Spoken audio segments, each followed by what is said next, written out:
it's so crazy that I'm a YouTuber and like a content creator now because this is what I grew up on. Like I'm 21. I started watching YouTube and I want to say like 2012. And you know me, well y'all don't know me, but y'all gonna get to know me. But I grew up playing Pokemon and stuff, so naturally I get to YouTube. That's what I'm watching. Like I was watching. I ain't gonna lie. The main person I was watching was Shofu. I ain't gonna lie. Through Shofu, you know, him doing his Pokemon thing, I got hip to Minecraft. That's when I started watching, you know, saying popular MMOs, Sunday, who else? Munching Orange, like those are my main three. And I see what been happening. I see what been happening to popular MMOs. I hope, I pray he find help because that's messed up the situations that he's been put in. Like, and I'm not even gonna say it's his fault because it's not. But like, that's so crazy. Then it went from Minecraft to GTA. I was watching Typical Gamer. I was watching Hike the Gamer. I was watching them play GTA Online. I didn't have Xbox Live, so I couldn't play, you know, saying GTA Online. And I was just watching them and be like, oh my god, like this game is like this game is so cool. And then after that, it switched towards the 2K community. Now, I ain't never been like a huge 2K player. I'm still not to this day, but I enjoyed the entertainment value behind the people that created those videos. So I don't know who I got hip to first. I don't know if it was Cash Nasty. I don't know if it was Flight. I don't know.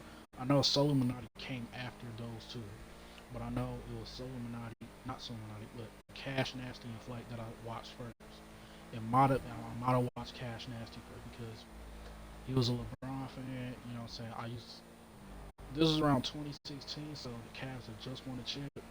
Seen a bunch of like Cash Nasty LeBron, you know what I'm saying, Cleveland championship clips. I'm like, oh, like, dude cool for real. Like, you know what I'm saying? Like, dude funny for real. And I think one of the first few videos that I watched of Cash Nasty was like a sneaker vlog. It was a sneaker vlog, and through that I got, yeah, I remember now. Watched the sneaker vlog of Cash's, got hip to Flight, started watching Flight, and then through Flight I found out about and then through I found out about Your Age, and then the rest is history from there. And so through Your Age, you know, plugging and stuff, that's when started getting hip to Kai, Bruce, um, you know, all them boys, like the boys that you see like the face of like streaming and stuff now, like that's when I got hit to them like around 2019, like go like or basically around the pandemic, like to put it simple. So yeah, and I always feel like that every era that I've watched of like content creators, it was like a big three. Now, Shofu, I ain't gonna lie, I only watch him. It was other people that I watched, but I can't think of their names off the top of my head. But yeah, my big three from Minecraft was Much and Orange, popular MMOs, and Sunday. Now, of course, like everybody got their Minecraft YouTubers, big three, but you know, certain people just get weird. Some people just get messed over in life, and then some people just stop playing the game. Some people lose passion. You feel me? Then my GTA Big Three, it was Typical Gamer, Hike the Gamer, and GTA series videos. Like even though they didn't do commentary, like I always watch their videos just to find out stuff like how to do different stuff in the game. Then we moved to the 2K community. Now I didn't get hip to like the first wave. Like the first wave I say is like Chris Moo, Fredo and them. Like I got hit to like the back end of Fredo, but my era was really like Soul, Flight, Cash. So obviously that's my big three. And then the big three of today's era, I ain't gonna lie, I thought it was gonna be Kai, Bruce, Rage, but it's Kai, Aiden, Speed. You know what I'm saying? They doing a big one. They doing their thing. But you also like each era has like its in between grace that's like not necessarily like, it's part of like two eras. Like they came in late of one era, but they came in too late of one era and too early of another era.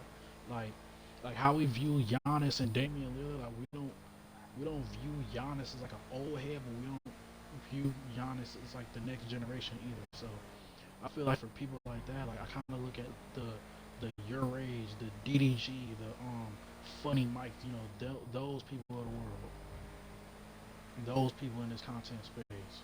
So yeah, I can't say like because I ain't gonna lie, I knew about DDG before the music, before the streaming, before um Haley, before all this. Like I knew DDG as Pontiac made DDG and the DDG family.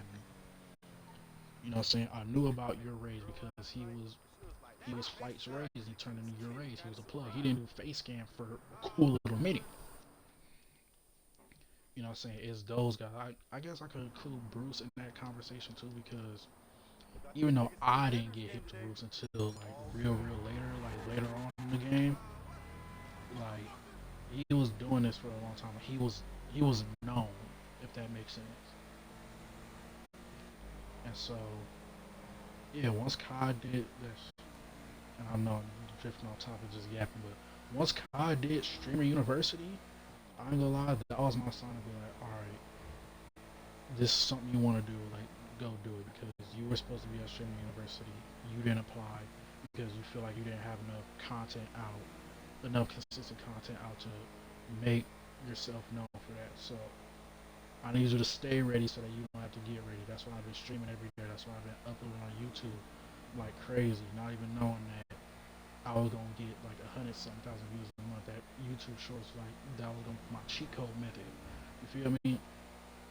Now that I got my mic, now that I got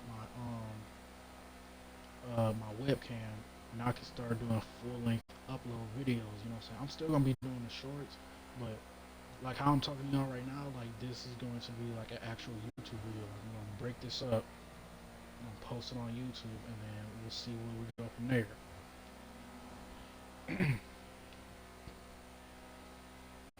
But yeah, I feel I'm not expecting myself to be no big three of nothing. I'm not like that's not my expectation. I just want to try my hardest at this thing and just make it work out because I've made myself work my hardest to everybody else's like expectations and passion project. I went to school because my mom really wanted me to go to school. I didn't convince her otherwise because I didn't know how to convince her that this would work. I applied to 55 different jobs and internships, got denied by all of them despite having a three-page resume. Not because I wanted to, but because other people told me to do it. I focused more on my backup plan instead of actually focusing on what I really wanted to do that I know was going to work if I just put the time in and put the effort in and actually invested in myself. Uh,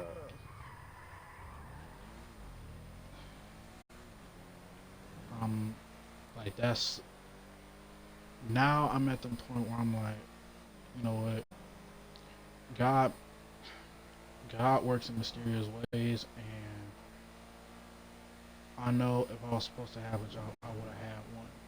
If I was supposed to be an intern, I would have had one because there's no reason why you apply to 55 and don't get not one. And I feel like that was him telling me that I ain't gonna lie, this might be your last opportunity to really be able to do what you care about doing and do what you want to do. And for my first mic stream, I had a whole bunch of people like come in and support. Like I done had somebody that I met in Dallas at an HBCU leadership convention. He was watching the stream earlier. That's who I was talking to in the chat. You know, so